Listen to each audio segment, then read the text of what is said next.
Nuevamente te saludo por este medio para ir concluyendo ya esta serie de videos de las clases en línea, modalidad de aprende en casa, cerrando aprendizajes. Este es nuestro último video. Hasta aquí dejaríamos esta modalidad de aprendizaje y vamos a retomar los temas más relevantes, los que considero que deberíamos tener muy en cuenta en la materia de Historia de México en este tercer trimestre que llevamos. Quiero recapitular algunos temas que considero importantes porque siguen teniendo mucha repercusión en la vida de nuestro país hoy en día. Antes de iniciar y continuar, te invito a que oremos juntamente. Inclina tu rostro y desde la comodidad donde estás, haz una oración juntamente conmigo. Gracias, Señor, por permitirnos avanzar, llegar ya hasta el final de estas actividades, Señor, que hemos estado realizando de clases en línea. Dirígenos, te lo pedimos en Jesús. Amén. Vamos a ver cuatro temas, a rescatar cuatro temas. La economía industrial, ¿verdad? ¿Sí? Lo que son las demandas sociales, demandas y movimientos sociales, lo que es la política exterior y los nuevos retos que tiene nuestro país. La economía industrial. México, básicamente con los gobiernos posrevolucionarios, era una economía basada en la cuestión de tierra. Llega Lázaro Cárdenas y hace el reparto agrario más importante, nacionaliza el petróleo y empieza a darse el tinte ¿de qué? De industrializar a México. México necesitaba posicionarse ya o verse como un país que se estaba industrializando, si no podía quedarse en sistemas económicos basados en economías básicas. Tenía que entrar a la par de la vanguardia que se estaba dando el proceso a nivel mundial. Entonces, termina Lázaro Cárdenas, entra Manuel Ávila Camacho a la presidencia de la República y en ese periodo estalla la Segunda Guerra Mundial. Estalla la Segunda Guerra Mundial, Estados Unidos interviene ya en la Segunda Guerra Mundial un par de años después, y entonces México se ve favorecido porque inicia un modelo exportador. Es interesante esto, quiero que lo veamos. En la economía industrial aparece el modelo exportador, sustitución de importaciones, desarrollo proteccionista y en general el famoso milagro mexicano que se conoció. Es lo que vamos a estar viendo. Elemental conocer esto dentro de la historia más contemporánea, más reciente de nuestro país.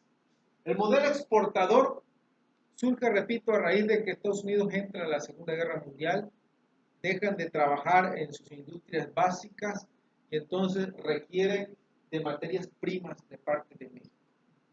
Alimentos, combustible como petróleo y productos manufacturados. Eso hace que México empezara en esos años a crear mucha industria manufacturera, zapatería, de vestido. La industria petrolera agarra fuerza para empezar a exportar productos y eso favorece a nuestro país. A raíz de eso, pues surge la famosa sustitución de importaciones. Ya México ya no importaba. Al contrario, México estaba consumiendo sus productos y estaba exportando también al extranjero, principalmente Estados Unidos, su cliente. Se establece el desarrollo proteccionista. El desarrollo proteccionista no es otra cosa que proteger a la industria mexicana. ¿De qué manera? Pues cuando viniera un país, una empresa extranjera, pues cobrarle los aranceles, los impuestos, para que de alguna manera pues no pudiera competir tanto con la industria mexicana. Se le daba preferencia al productor, al industrial, al inversionista nacional que al inversionista extranjero. Cosa que ahorita es casi como que al revés. Hoy era la forma en que se manejaba. Ahora, en estos años, de nuevo gobierno, pues la situación está cambiando, se está regresando a una cuestión más de poder proteger a la industria nacional, a la industria mexicana.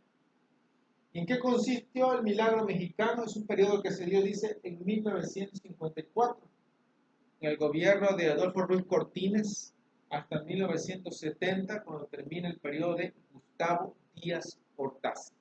Todo ese periodo se considera milagro mexicano porque viene resintiendo los beneficios del modelo exportador, los beneficios de la sustitución de importaciones, y México empieza a tener un crecimiento del Producto Interno Bruto de un 6% anual. Iba bien México, iba bien. A pesar de eso, pues empezaron a suscitar algunos problemas a finales de los años 60 para llegar ya a la década de los 70, que nos va a llevar de la mano a este siguiente tema, ¿verdad? Las demandas y movimientos sociales. Problemas y movimientos sociales que había en México. Hubieron muchos movimientos, conocemos los movimientos de los ferrocarrileros, los movimientos de los médicos y los movimientos de los estudiantes.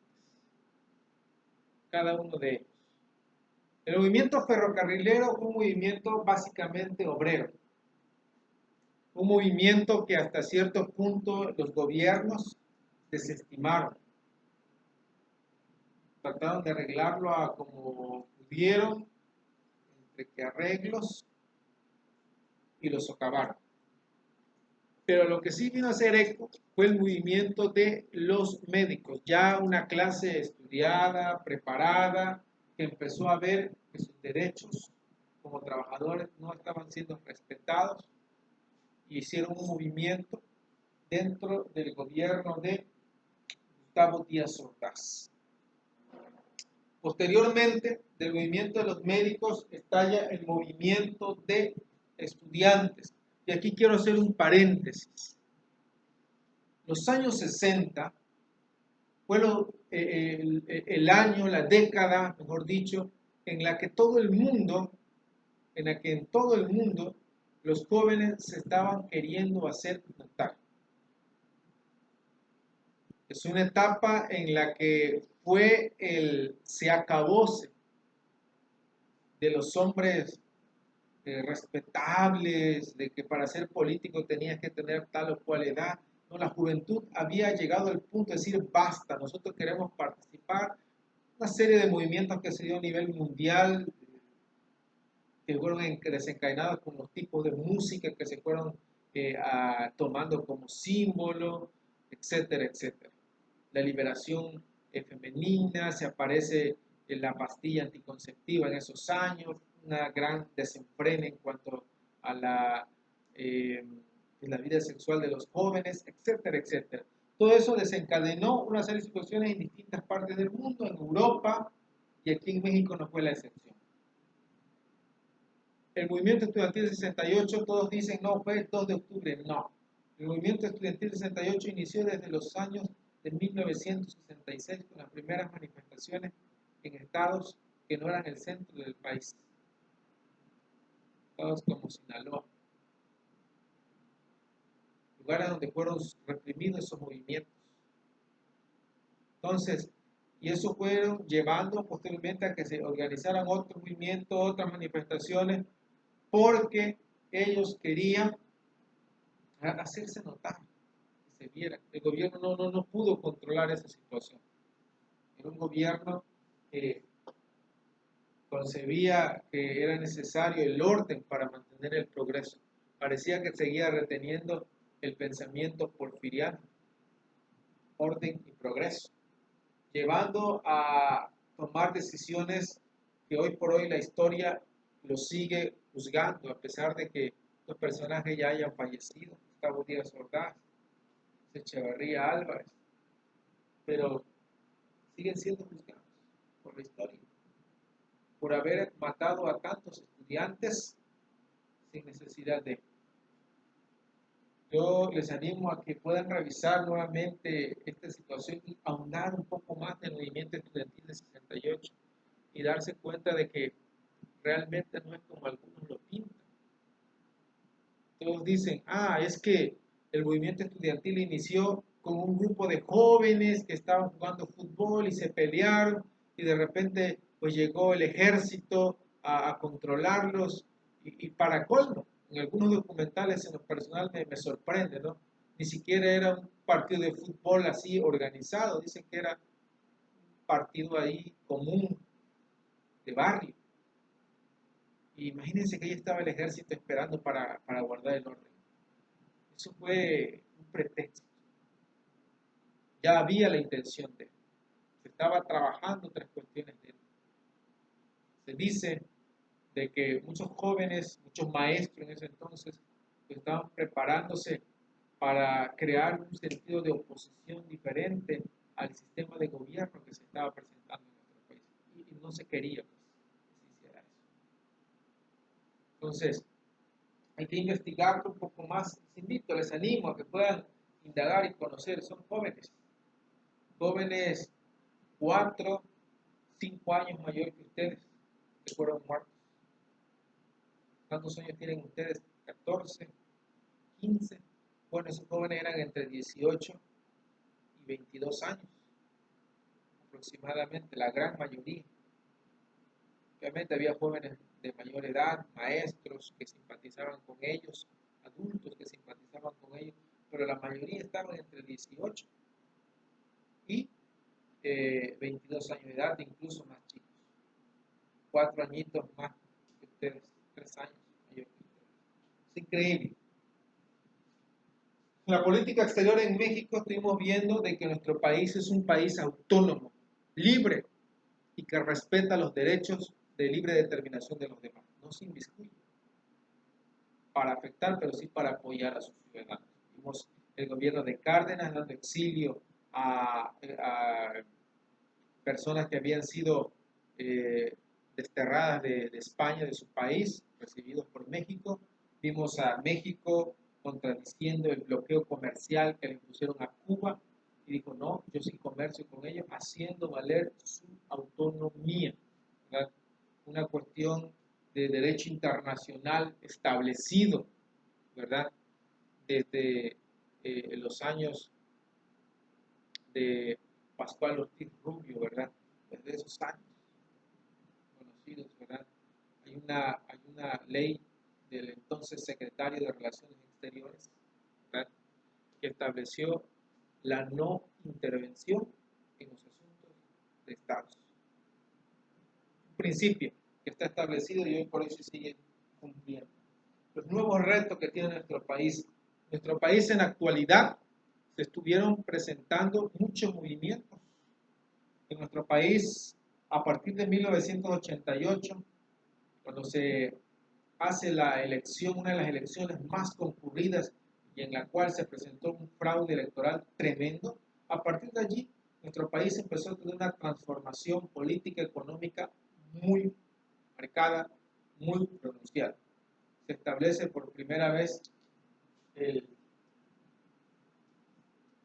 IFE, o INE, a raíz de ese fraude electoral. Se establece un tratado comercial de libre comercio en 1994 y se empieza a formar una serie de actividades que van marcando ya el país que hoy nosotros conocemos. Un sistema económico neoliberal que buscaba, ante todo, ¿verdad?, garantizar el desarrollo comercial de las grandes industrias transnacionales. Todo lo contrario a lo que estamos viendo aquí. Al modelo exportador, a la sustitución de importaciones, al desarrollo de protección, todo lo contrario. Pero es necesario darle entrada a nosotros. Esa fue la política. ¿Y qué pasó? Nuestro país pasó de ser pobre a ser más pobre todavía. Las oportunidades se fueron cerrando. Por eso que les animo a que puedan revisar los temas, revisar los documentales que estamos viendo en los videos y al regresar en el curso remedial, los que estén con nosotros en la preparatoria, vamos a seguir puntualizando estos temas.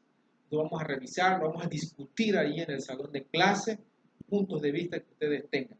Así que les animo a prepararse, a revisar en sus ratos que ustedes puedan. Dios les bendiga.